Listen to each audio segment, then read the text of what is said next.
Well, welcome back to the show. Healthy relationships, they're important for our mental well-being. Now, those relationships also bring positivity to your life. However, some people can be so caught up in a relationship that we actually miss the red flags. Well, they can actually indicate whether or not you stay in a relationship or not.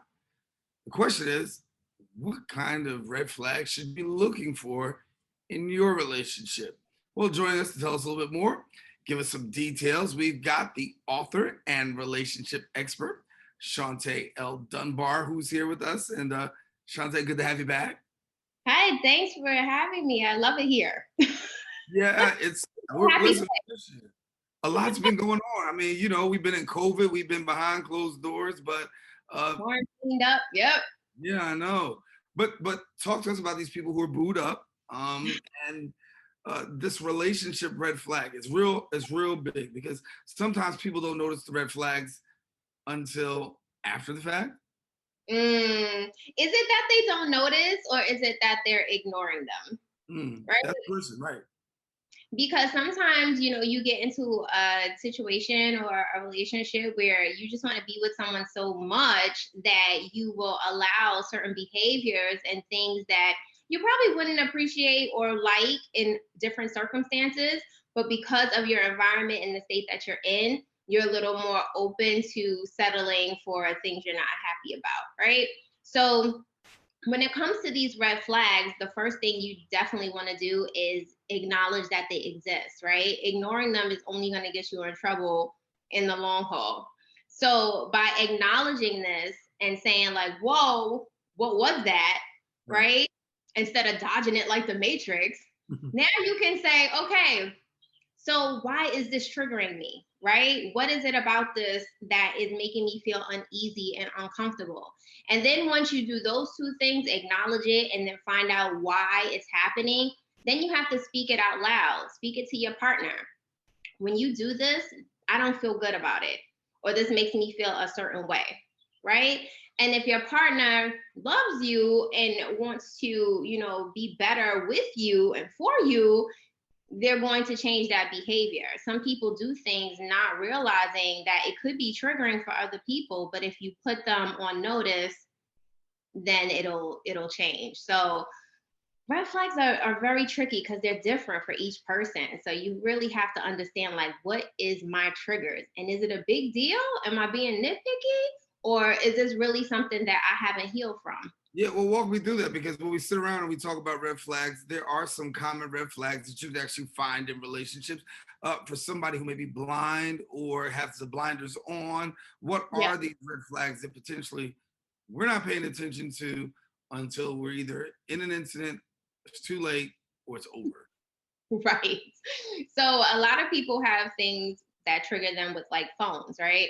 So if the person puts their phone face down on the table, right, you're kind of like, well, why isn't it face up? Right? Or why isn't it on the table at all? That could be a trigger for you because maybe you were in a past relationship where someone was hiding something from you, and that was one of their behaviors, flipping the phone down on the table, right?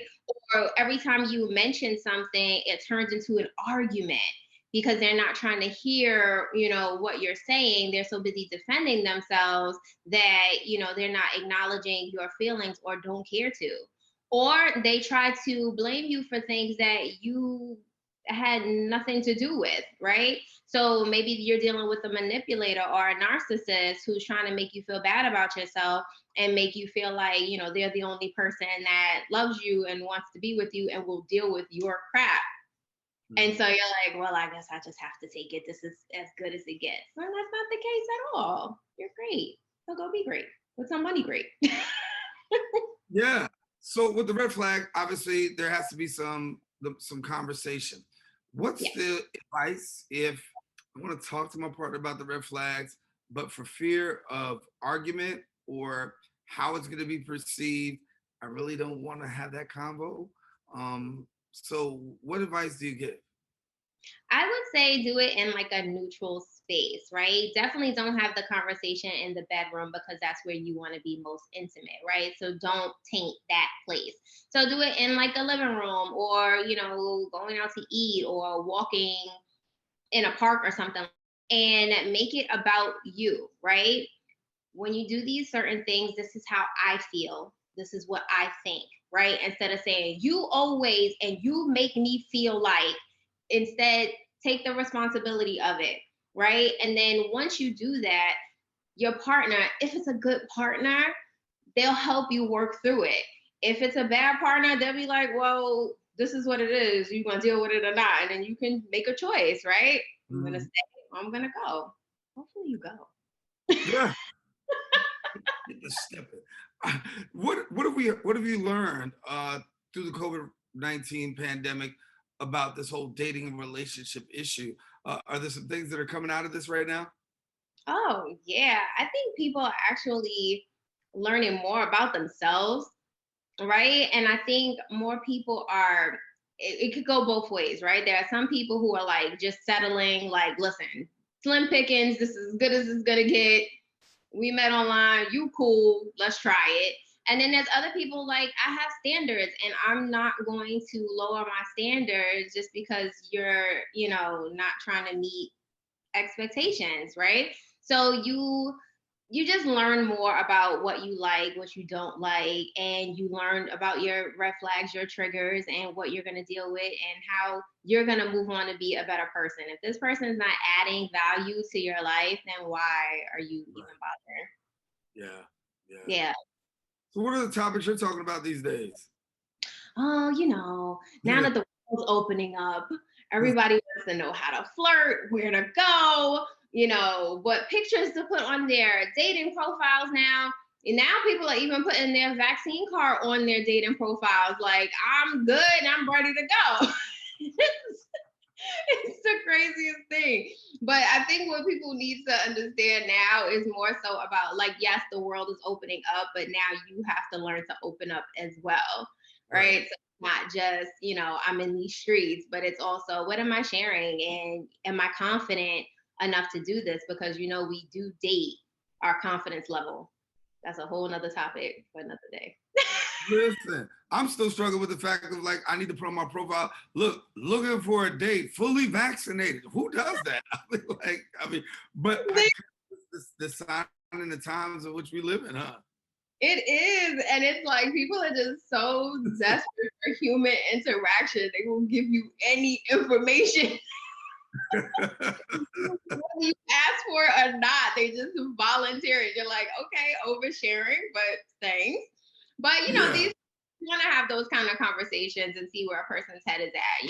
So it's yeah, healthy yeah. communicating, right? Yeah. So I'm gonna tell people publicly what I tell you privately. I roll at your at your skits, diving in stilettos. I mean, I just find it to be like I holler sometimes. And I'm like, you are so on point.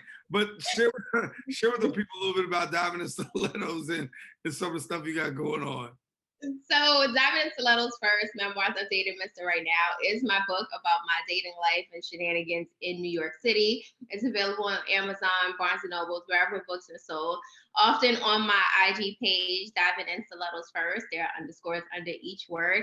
I do skits off the book based on dating. I give you dating tips every Tuesday. I cook with celebrity chef Rashawn every Thursday. We make a fun vegan meal. We talk about relationships. I have her view podcast that I do every Tuesday. And now I'm super excited because Diamond and Stiletto's first short film is finally ready to go and will have its first premiere at the Five Shorts Film Festival in Philly, August 21st. So look for the short film based on the book. It's going to be hilarious. If you're laughing now, you're going to have abs in August. Listen, I've been laughing ever since, and I've been watching skits. It literally, my day's intense, but when I tip off to that and I see that, I'm definitely like hollering and saying like, "Oh, I know some people like that," or "She is just crazy." It's absolutely worth watching. Talk to me about this, because did you ever see the emergence of where you are today out of just your normal dating life?